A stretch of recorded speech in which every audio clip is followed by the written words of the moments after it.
శాశ్వత కృపనిచ్చి నీ ప్రియుని స్వాస్థ్యము నాకిచ్చితివే. స్తుతి ఆరాధనకు నీవే అర్హుడవు. సత్య ప్రమాణముతో శాశ్వత కృపనిచ్చి నీ ప్రియుని స్వాస్థ్యము నాకిచ్చితివే. యేసయ్యా నీ సంకల్పమే ఇది నాపై నీకున్న అనురాగమే. యేసయ్యా నీ సంకల్పమే ఇది నాపై నీకున్న అనురాగమే.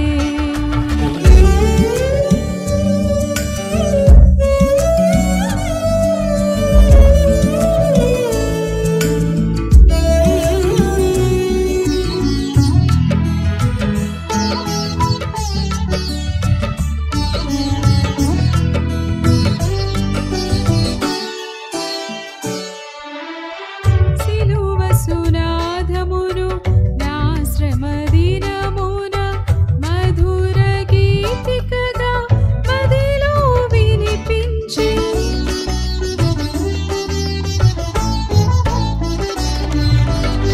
సిలువ సునాదమును నా శ్రమ దినమున మధుర గీతికగా మదిలో వినిపించి సిలువలో దాగిన సర్వ సంపదలిచ్చి కాంతిమయముగా కనపరచితివే నీ ఆత్మశక్తితో.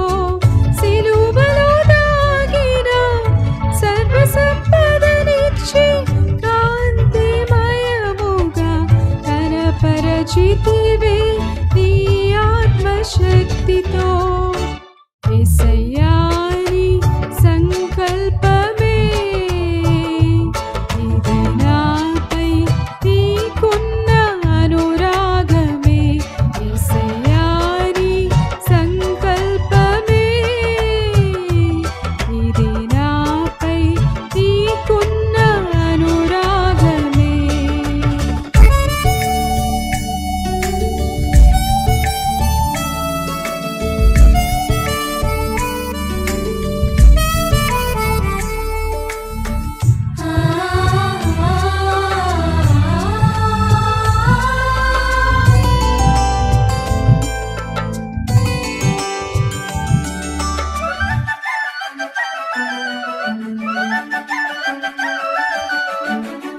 నా తోడు నీడవై మరపురాని మహోపకార్యములు నాకై చేసి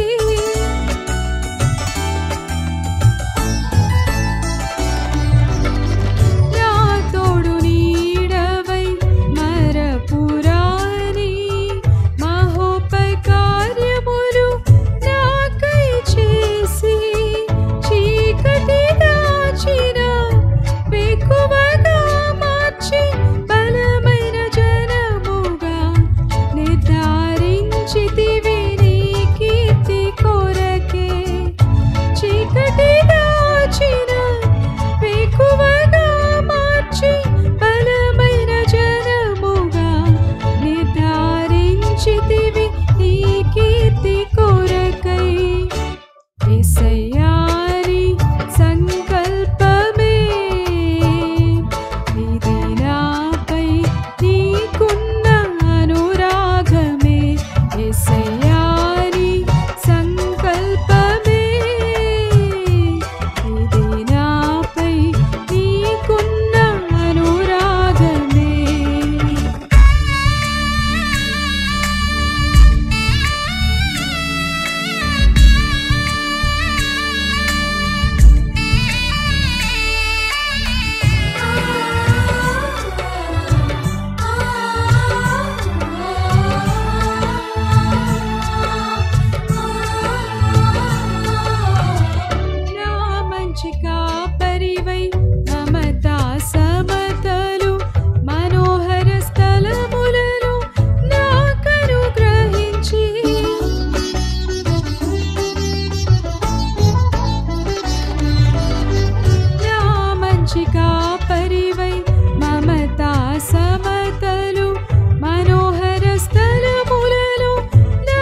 అర్హుడవు, స్తుతి ఆరాధనకు నీవే అర్హుడవు.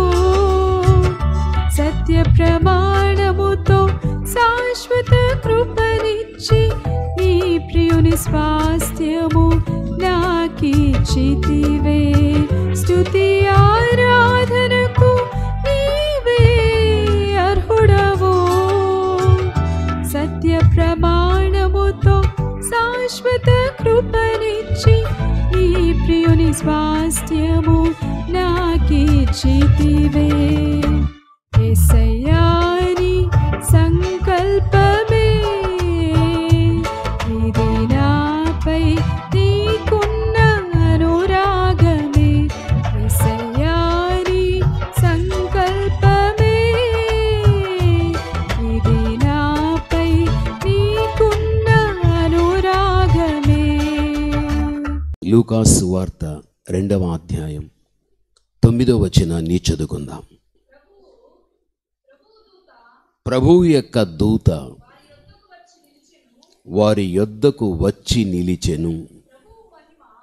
ప్రభువు యొక్క మహిమ వారి చుట్టూ ప్రకాశించినందున వారు మిక్కిలి భయపడిరి. ప్రభునందు ప్రియమైనటువంటి వాళ్ళ, అది ఒక చక్కని పొలం. ఆ పొలములో గొర్రెలు కాసేటువంటి కాపరులు. వారి మధ్యకు దూత దిగివచ్చింది. దిగివచ్చిన వెంటనే అక్కడ దేవుని యొక్క మహిమ ఏం చేశాది? ప్రకాశించగలిగాది. ఆ దేవుని యొక్క మహిమ ప్రకాశించిన వెంటనే వారు మిక్కిలి భయపడిరి. అప్పటికే క్రీస్తు జన్మించగలిగాడు. జన్మించిన సందర్భములో దేవుని యొక్క మహిమ ప్రకాశించెను.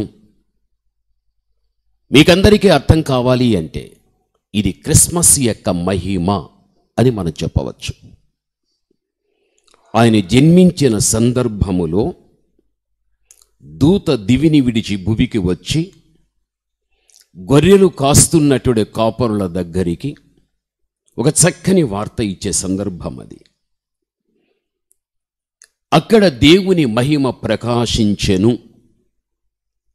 ఎందుకు దేవుని మహిమ ఆయన జన్మించిన కాలములో ప్రకాశించాలి? వార్త అయితే ఇచ్చేయచ్చు.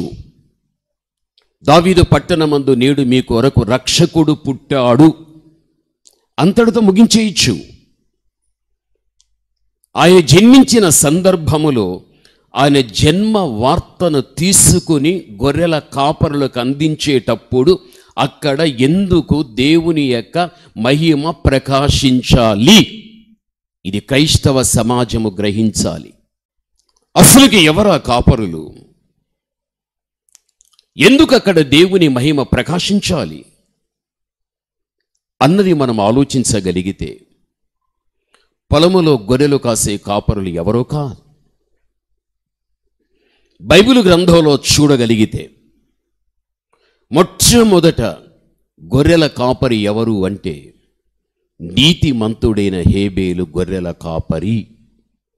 అది మీరు ఆదికాండం 4వ అధ్యాయం 2వ వచనములో మీరు ఆ మీదట మీరు చదువుకోగలిగినట్లయితే హేబేలు గొర్రెల కాపరి అని మనకు బైబిల్ చాలా స్పష్టంగా తెలియపరుస్తూ ఉంది. హేబేలు యొక్క సంతతి వాడే అబ్రహాం. అబ్రహాం యొక్క సంతతి వాడే మోషే. మోషే సంతతి వాడే దావీదు. వీరి చరిత్ర మనము చూడగలిగితే హేబేలు గొర్రెల కాపరి, మోషే గొర్రెల కాపరి, దావీదు గొర్రెల కాపరి, వీరందరూ కూడా గొర్రెల కాపరులే. అయితే పొలములో గొర్రెలు కాస్తున్న కాపరులు కూడా వీరు కూడా వారికి సంబంధించిన వారే. ఎందుకు తెలుసా? బైబిల్లో ఒక్క మాట మీరు చూడండి. ఆ రోజున యోసేపు యొక్క కుటుంబం ఐగుప్తి దేశంలో ఫరో దగ్గర నిలబడగలిగాది. అప్పుడు ఫరో తను అడిగే ప్రశ్న, యోసేపు యొక్క కుటుంబీకులను ఏమై ఉన్నది అని చూస్తే ఆదికాండాన్ని మీరు చూడగలిగితే 47:3 చదువుకుందాం. ఫరో అతని సహోదరులను చూచి మీ వృత్తి ఏంటి అని అడిగినప్పుడు వారు మీ దాసులమైన మేమును మా పూర్వీకులను గొర్రెల కాపరులమని ఫరోతో చెప్పిరి. ఈ ఆదికాండం 47వ అధ్యాయం 3లో మనం చూచినప్పుడు ఫరో సమక్షములో వారు నిలబడినప్పుడు ఐగుప్తి రాజైన ఫరో అంటున్నాడు, అసలుకు మీ వృత్తి ఏంటి అని అడిగిన వెంటనే అక్కడ యోసేపు యొక్క కుటుంబీకుల సోదరులు ఏమంటున్నారు అంటే, మా వృత్తి ఏంటి తెలుసా? మా పూర్వీకులందరూ కూడా ఎవరు? గొర్రెల కాపరులు. అదే మా వృత్తి కూడా. అంటే పూర్వీకులు అనగా పూర్వీకుడు మొట్టమొదటి ఎవరు వస్తారు? హేబేలు వస్తాడు. హేబేలు ఎవరు? గొర్రెల కాపరి. మా పూర్వీకులంతా వీరే. మోషే గొర్రెల కాపరి, దావీదు గొర్రెల కాపరి, మా పూర్వీకులందరూ వారే. అయితే ఆ వంశానికి సంబంధించిన వ్యక్తులమైన మేము కూడా గొర్రెల కాపరులే. పొలములో గొర్రెలు కాసేటువంటి కాపరులు వారు పూర్వీకులు. ఆ పూర్వీకులను వచ్చిన వీరు ఎవరో బైబిల్ స్పష్టంగా చెబుతోంది. అయితే అక్కడ బైబిల్ చెప్పే మాట ఏమిటి అంటే, గొర్రెలను కాసే కాపరుల విషయములో ఐగుప్తులు ఏం చేసేవారు? వారు 46వ అధ్యాయం 33లో చూస్తే ప్రతి వాడు ఐగుప్తీయులకు హేయుడు. చూడండి, ఎవడైనా గొర్రెలు కాస్తున్నాడు అంటే ఐగుప్తుడు ఏం చేస్తాడు అంటే హేయంగా వారిని చూస్తాడు, అసహ్యంగా చూడగలుగుతారు, వారిని చిన్నతనం చులకనగా చూడగలుగుతారు. వారు ఒక బలహీనమైన వర్గమునకు సంబంధించిన వ్యక్తులు అన్నట్టుగా చూడగలుగుతారు. ఇది ఐగుప్తీయుల కాలములో జరిగిన విషయం. ఇది అలా వారి చేత అసహ్యింపబడినటువంటి ఆ యొక్క కాపరుల యొక్క పరిస్థితి ఆ విధంగా కనిపిస్తూ ఉంది. అలాంటి వృత్తిని చేపట్టినటువంటి గొర్రెల కాపరులు పొలములో ఉన్నప్పుడు లోకములో ఎవరి చేత వారు అసహించబడినప్పటికీ కూడా దేవుని చేత ఆ గొర్రెల కాపరు ఏమైనా వారంటే ప్రేమింపబడిన వారు. వారు ప్రేమింపబడిన వారు కాబట్టే దేవుని ద్వారా పంపబడిన గాబ్రియేలు దూత వారి దగ్గరికి రాగలిగి, ఘనులు గొప్పవారు ఎంతోమంది ఉంటున్నారు, క్రీస్తు ప్రభు యొక్క జన్మ వార్త వారికి అందించవచ్చు కదా. వారికి అందివ్వలేదు.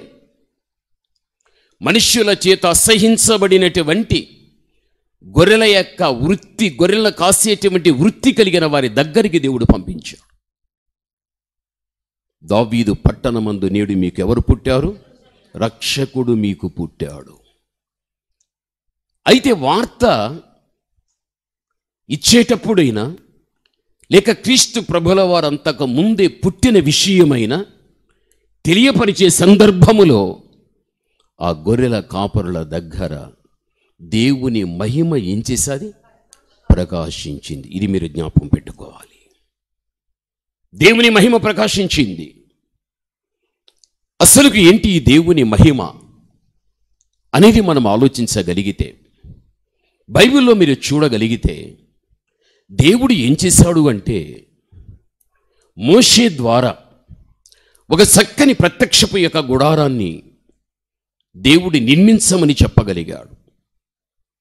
దాని కొలతలన్నీ దేవుడు చెప్పేశాడు.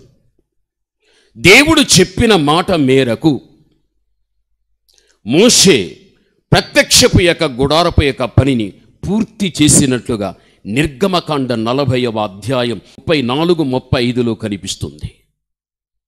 ప్రత్యక్షపు గుడారం పూర్తయిన తర్వాత ఆ ప్రత్యక్షపు యొక్క గుడారములోనికి ఏది దిగి వచ్చింది అంటే దేవుని యొక్క మహిమ దిగి వచ్చాది. గుడారమంతా కూడా దేవుని మహిమ కప్పివేయబడగలిగాది. గొర్రెల కాపరుల దగ్గర ఏ మహిమైతే ఉండగలిగాదో అదే మహిమ ప్రత్యక్షపు యొక్క గుడారం. మోషే చూశాడు, ప్రజలు చూశారు. సరి అదే బైబిల్ గ్రంథం మొదటి రాజులు 8:11 చూస్తే సొలొమోను ద్వారా దేవుడు ఒక చక్కని ఆలయాన్ని కట్టించుకోగలిగాడు. ఆలయం యొక్క పరిపూర్తి అయిపోయిన తర్వాత ఆలయములోనికి ఏది దిగివచ్చింది? దేవుని యొక్క మహిమ దిగివచ్చేసాది.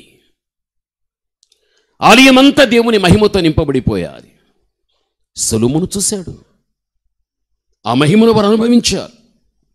ఇశ్రాయేలు ప్రజలందరూ కూడా ఆ మహిమను అనుభవించారు, ఆ మహిమను చూశారు. స్టెఫను దేవుని మహిమను చూశాడు, సొలొమోను దేవుని మహిమను చూశాడు. సొలొమోను కాలంలో జీవించిన భక్తులు యావత్ మంది కూడా దేవుని మహిమను చూశారు. మోషే దేవుని మహిమను చూశాడు. మోషే కాలంలో ఉన్నటువంటి ఇశ్రాయేలు ప్రజలందరూ దేవుని మహిమను చూశారు. ఇక్కడ స్టెఫను కూడా దేవుని మహిమను చూడగలిగారు. క్రీస్తు జన్మించిన సందర్భములో దేవుని మహిమ ప్రకాశించుట గొర్రెల కాపరులు కూడా చూశారు. ఇంతవరకు నీకు అర్థమయ్యేది. అసలుకి ఈ మహిమ ఏది? వారు చూసినట్లుగా, వారు అనుభవించినట్లుగా ఈ క్రిస్మస్ యొక్క సందర్భములో మహిమను ప్రతి క్రైస్తవుడు చూడాలి. ప్రతి క్రైస్తవుడు కూడా ఆ మహిమ చేత నింపబడాలి. చూచిన వాడు, నింపబడిన వాడు, అప్పుడే వానికి క్రిస్మస్ యొక్క నిజమైనటువంటి పండుగ వానికి ఉంటుంది. బైబిల్ గ్రంథంలో మనకు 2 మహిమలు ఉన్నాయి. బైబిల్లో ఉన్న 2 మహిమలు చూస్తే 2 సమమైన మహిమలు కాదు. ఒకదానికి ఉన్న మహిమ ఇంకొక దానికి లేదు, దానికి ఉన్న మహిమ ఇంకొక దానికి లేదు. ఏంటి ఆ 2 మహిమలు అన్నది మనం ఆలోచిస్తే, అదే మొట్టమొదటి కొరింథీయులకు రాసిన పత్రికను నువ్వు చూడు. 18వ వచనాన్ని చదువుకుందాం. మనమందరం ముసుకు లేని ముఖముతో అద్దము వలె మహిమ నుండి అధిక మహిమను పొందుచు ప్రభు యొక్క ఆత్మచేత ఆ పోలికగానే మార్చబడుచున్నాము. ఇక్కడ పౌలు ప్రస్తావించే విషయం ఎలా ఉందంటే, మహిమ నుండి అధిక మహిమ అంటాడు. అసలు ఈ మహిమ ఏది? అధిక మహిమ ఏది? మీరు మహిమ నుండి అధిక మహిమలోనికి ఆత్మ ద్వారా మీరందరూ కూడా ఆ పోలికలోనికి మార్చబడుచు ఉంటున్నారు అని పౌలు జీవించిన కాలములో కొరింథీ సంఘములో ఉన్న వ్యక్తులకు ఒక చక్కని హెచ్చరిక. అదే హెచ్చరిక ఈరోజు మనకు కూడా దేవుడు ఇచ్చాడు.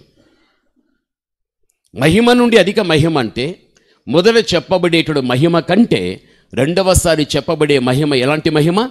అధికమైన మహిమ. అధికమైన మహిమ అంటే దాని అర్థం, ఆ రోజుల్లో ప్రత్యక్షపు యొక్క గుడారములో దిగి వచ్చిన మహిమ నిఖరముగా లేదు. సొలొమోను దగ్గరికి వచ్చినటువంటి ఆలయములో మహిమ నిఖరంగా లేదు. గొర్రెలకు వార్త ఇచ్చే సందర్భములో దేవుని మహిమ ప్రకాశించెను, అది కూడా నిఖరంగా లేదు.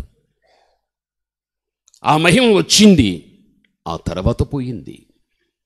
మీకు అర్థం కావటానికి, మోషే సీనాయి పర్వతం మీదికి వెళ్ళిపోయాడు. 40 రాత్రింబగళ్ళలో దైవ సన్నిధిలో గడిపాడు. సీనాయి పర్వతాన్ని దిగి వచ్చేటప్పుడు మోషే ముఖం ప్రకాశవంతంగా తేజ సంబంధముగా సీనాయి పర్వతము యొక్క దిగువ భాగాన ఉన్నటువంటి ఇశ్రాయేలీయులు మోషే యొక్క ముఖమును కూడా చూడటానికి వీలు కాలేనంత తేజస్సుతో మోషే ముఖము ఉంది. పలకలు తీసుకుని దిగి వచ్చేటప్పుడు ఇశ్రాయేలు ప్రజలు చూడలేక తమ 2 చేతులు కూడా కళ్ళకు కప్పుకోగలిగారు. ఆ మహిమను చూడటానికి కాలదే. అయితే మోషే యొక్క ముఖం మీద ఉన్న మహిమ సమయము గడిచే కొలది ఆ మహిమ తగ్గిపోతూ వచ్చేసింది. ఆ మహిమ తగ్గిపోయింది. దీని ఒక మహిమ. అయితే దేవుడు అంటున్నాడు, ఆ మహిమ కంటే అధికమైన మహిమలోనికి ఆత్మ ద్వారా మనమందరము కూడా ఆ పోలికలోనికి రావాలి. అది తగ్గిపోయిన మహిమ. అధికమైన మహిమ ఒకటి ఉంది. క్రీస్తు ప్రభు జన్మించినప్పుడు వచ్చిన మహిమ తగ్గిపోయిన మహిమ. దానికంటే అధికమైన మహిమ ఏది అంటే యేసుక్రీస్తు యొక్క 2వ రాకడ సమయములో ఆయన వచ్చినప్పుడు మనకు దేవుడు అధికమైన మహిమ ఒకటి ఇస్తాడు. అంటే దాని అర్థం ఏమిటి అంటే బైబిల్లో నువ్వు చూడు. 2వ కొరింథీయులకు రాసిన పత్రిక మనము చూడగలిగితే 4వ అధ్యాయం 7వ వచనాన్ని చూడు. అయినను ఆ బలాధిక్యం కాక దేవునిదై ఉండునట్లు, చూడండి ఈ మాట మీరు వినాలి, మట్టి ఘటములలో, చూడండి, మట్టి ఘటములో ఈ ఐశ్వర్యము మాకు కలదు. ఎంత గొప్ప మాట కదా ఇది. మా మట్టి ఘటములో ఈ ఐశ్వర్యం మా కలదు. సృష్టిని దేవుడు చేశాడు, మట్టితో మనిషిని చేశాడు, ప్రాణాన్ని పోశాడు. ఇది మట్టి ఘటం. ఘటం అనగా మట్టి కుండ, అనగా మానవుని యొక్క ఈ శరీరం అంతా కూడా మట్టి ఘటముగా పిలువబడుతూ ఉంటున్నాడు. ఈ మట్టి ఘటంలో ఏ దేవుడు ఏముంచాడు? ఐశ్వర్యమును ఉంచాడు. నీవొక మట్టి ఘటం, నీవొక మట్టి ఘటం. ఇక్కడ కూర్చున్న మనమే కాకుండా సర్వలోకములో జీవించే ప్రతి మనుష్యుడు కూడా మట్టి ఘటం. మట్టి ఘటంగా పిలువబడుచున్న మనిషిలో దేవుడు ఐశ్వర్యమును పెట్టగలిగాడు. ఏది ఐశ్వర్యం? ఆయన పెట్టిన ఐశ్వర్యం ఏమిటి అంటే మహిమ. ఇప్పుడు యేసుక్రీస్తు ప్రభు వచ్చేశాడు అనుకోగాక, నీ మట్టి ఘటముగా పిలువబడే నీ దేహం ఏమవుతుంది? మహిమ దేహాన్ని దాలుస్తుంది. ఇది అందుకే ప్రకృతి సంబంధమైన ఈ దేహం మహిమ దేహం, క్షయమైన ఈ దేహం అక్షయత ధరించుకుంటుంది, మర్త్యమైన ఈ దేహం అమర్త్యతను ధరించుకోగలుగుతుంది, మట్టి అయిన ఈ దేహం మహిమ దేహాన్ని దాల్చగలుగుతుంది. అందుకే దేవాతి దేవుడు ఈ యొక్క మట్టి దేహములో ఐశ్వర్యమును ఉంచాడు. యేసుక్రీస్తు ఇప్పుడు రాగలిగితే ఈ మట్టి దేహం మహిమ దేహంగా మార్చబడగలిగాది. అంటే ఇది దేనితో సమానంగా పోల్చవచ్చు అంటే ఐశ్వర్యముతో పోల్చవచ్చు. దీనికి ఒక విలువ వస్తుంది. ఆ విలువ సామాన్యమైనది కాదు. ఇది మహిమదేహంగా మార్చబడిన తర్వాత ఎవడూ దీనికి విలువ కట్టలేడు. ఒకవేళ దీన్ని ఎవడైనా కొనుగోలు చేసుకోవాలంటే అంత ఐశ్వర్యం మన దగ్గర ఉండదు. ఈ మట్టి దేహం మహిమదేహంగా మార్చబడిన తర్వాత కేవలం దీనిని పొందుకునేది ఒకటి ఉంది, అదే పరలోకం. పరలోకమంతా కూడా మహిమతో ఉంటుంది. దూతలు మహిమే, దేవుడు మహిమే, పరలోకమే మహిమ.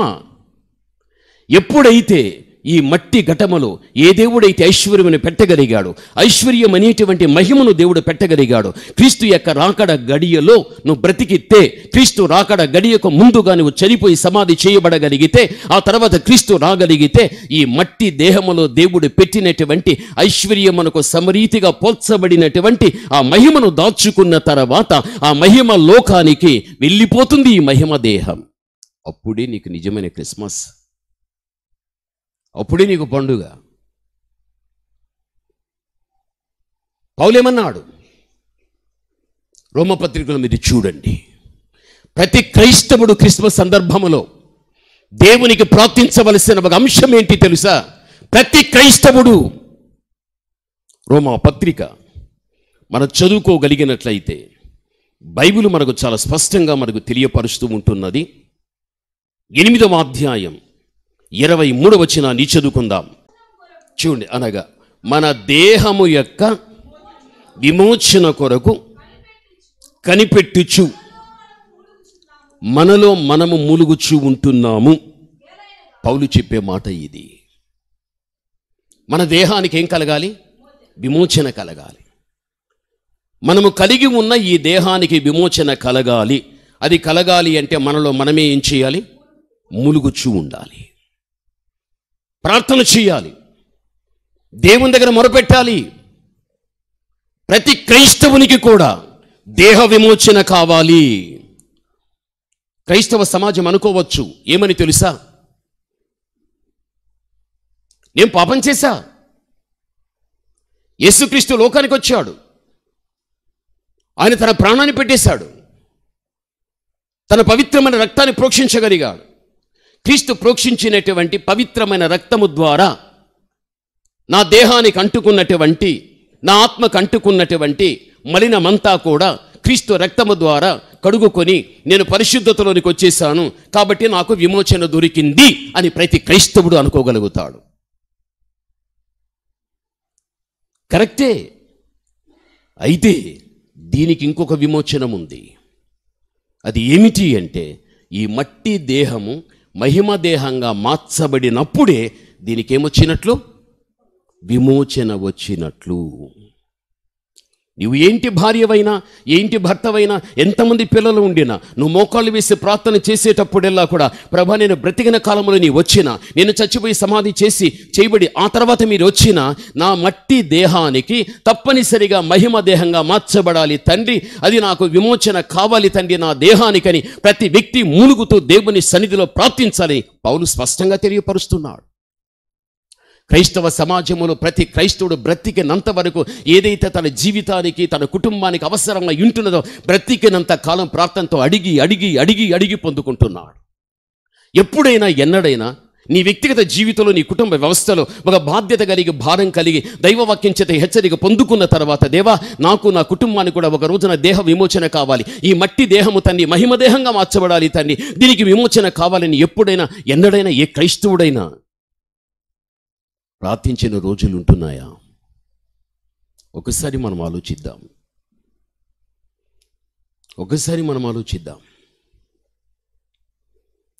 అందుకే క్రీస్తు జన్మించేశాడు. దూత వార్త తెచ్చింది గొర్రెల కాపరులకు. దేవుని మహిమ ప్రకాశించింది. ఆ మహిమ తగ్గిపోయేది. క్రీస్తు రెండవ రాకడలో వచ్చేటువంటి ఈ మట్టి దేహానికి మహిమ దేహం వస్తే ఇది అధికమైన మహిమ నుండి అధిక మహిమలోనికి వెళ్ళిపోతాం. సొలొమోను కాలం, మోషే కాలం, ఆ రోజుల్లో మనం చూడగలిగితే గొర్రెల దగ్గర వచ్చిన మహిమ అవంతా తగ్గిపోయేటువంటి మహిమది. అధిక మహిమ ఎప్పుడు వస్తుంది? దేవుని యొక్క రెండవ రాకడలో నువ్వు అధిక మహిమలోనికి వెళ్ళిపోతావు.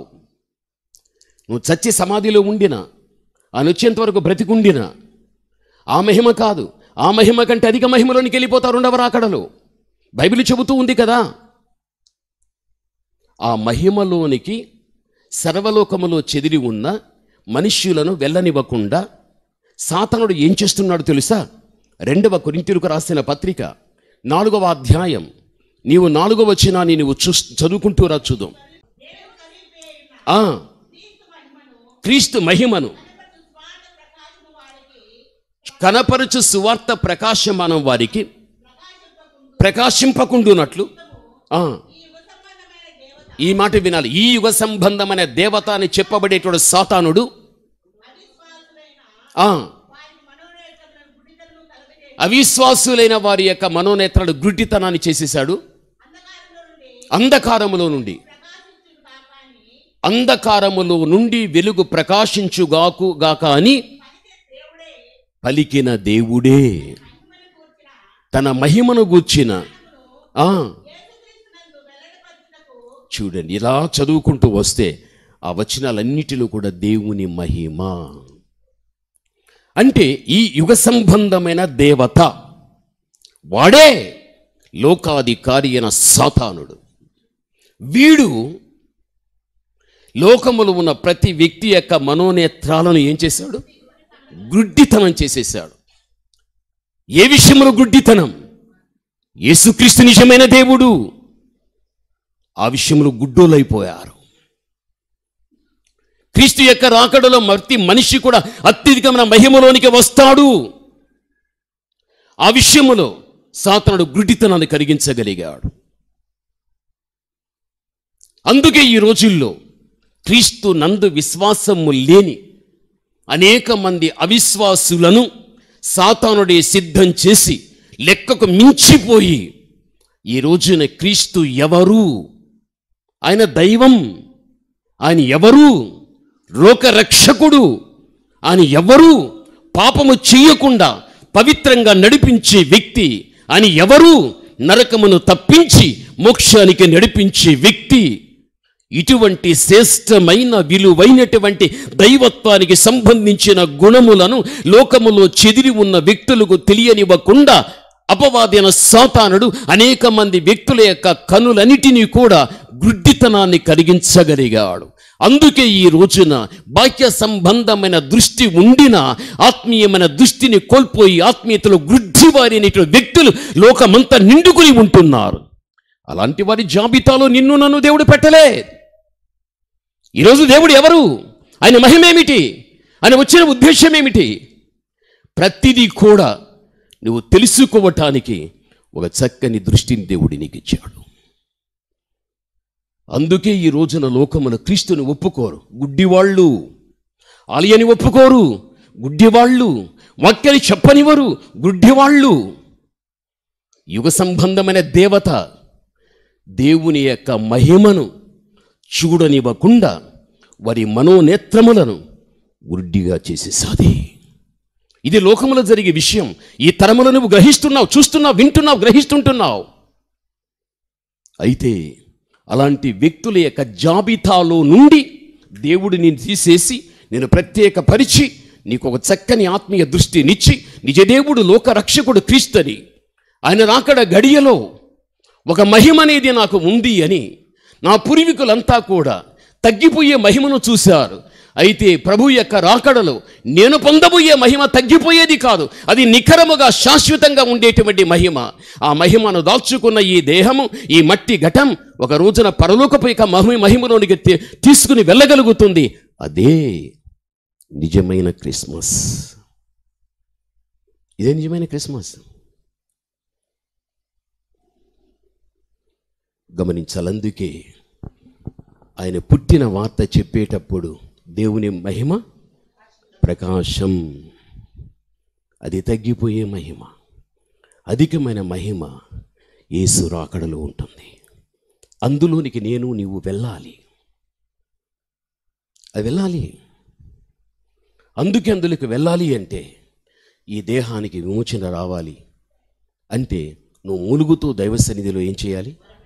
మొరపెట్టాలి, నువ్వు ప్రార్థన చేయాలి. బైబిల్ చెబుతుంది ఇది సత్యం, ఇది సత్య గ్రంథం, దీనికి సాటి ఏది రాదు. ఎవడు ఒప్పుకొని ఎవడు ఒప్పుకోపోనిగాక ఇది సత్య గ్రంథం, ఇది జీవ గ్రంథం. ఇందులో ప్రతి మాట వాస్తవం, ప్రతిదీ కూడా చెప్పబడింది జరుగునటువంటిది. కాబట్టి ఈ రోజున దీన్ని విశ్వసించి దీన్ని బట్టి నువ్వు నడుస్తున్నావంటే నువ్వెంత ధన్యురాలో, నువ్వెంత ధన్యుడవో, ఎంత భాగ్యవంతురాలవో, ఎంత భాగ్యవంతుడవో. ప్రభునందు ప్రియమైనటువంటి వారు, లోకములో ఒక మనిషికి ఎన్నైనా ఉండనిగాక చచ్చేటప్పుడు అన్నీ వదలాలి. వాడు ఏది తన వెంట తీసుకుని వెళ్ళడు.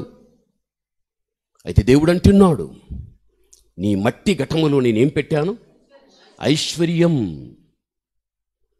ఐశ్వర్యం అనే పదం వస్తే ప్రస్తుతం లోకములో వారికి ఒక విలువ ఇస్తారు, వారికి ఒక ఘనత ఇస్తారు, వారికి ఒక ప్రత్యేకతను చూస్తారు. అయితే చచ్చేటప్పుడు అన్నీ ఏం చేయాలి?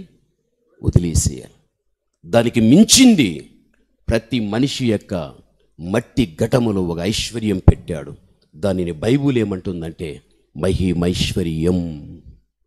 మహిమను ఐశ్వర్యంగా పోల్చేశాడు. ఆ మహిమ ఎవరికి ఉంది? నిజదేవుడు లోకరక్షకుడైన క్రీస్తుకుంటున్నది.